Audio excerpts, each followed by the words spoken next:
Hi. The test that I picked for this video blog is the Emotional Quotient Inventory, the youth version.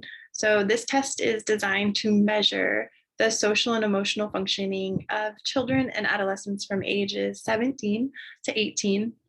The purpose of this assessment is to gather data on the individual's emotional strengths and weaknesses and determine what skills they already have and what skills they're in need of further developing in order to be successful in those social situations and in their academic career, as well as in some pursuing the personal goals that they have in their life.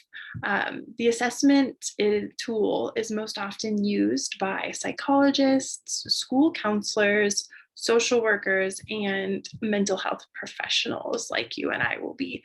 The test is 30 question items in the short version of it and 60 question items in that full length version. And it takes approximately 10 to 30 minutes for the individual to take. It is self assessment, so they take it by themselves.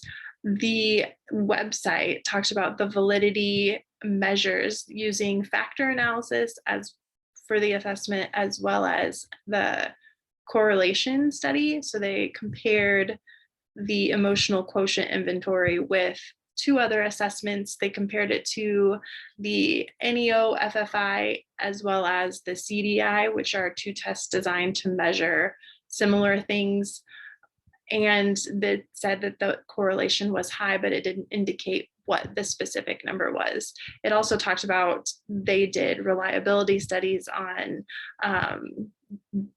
in the internal reliability to see if the test actually measured what it set out to measure, and that was high, but also didn't indicate what those actual scores were. So as I was looking through this assessment, I'm really interested to see what were those validity measures in comparison to those other assessments, as well as what was that reliability data.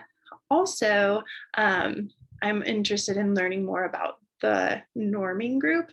On the website, it talked about how they had normed this test on kids of all ages across the United States, but it didn't talk about what socioeconomic status the kids were from or cultural backgrounds or ethnicities. So I would be interested in learning more about what the exact demographics are for that norming group. As you know, our text talks about the importance of the norming group being representative of the client that you're going to actually perform the assessment with. So that would also be really important.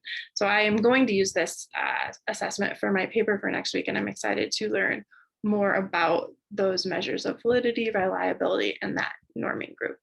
Thanks.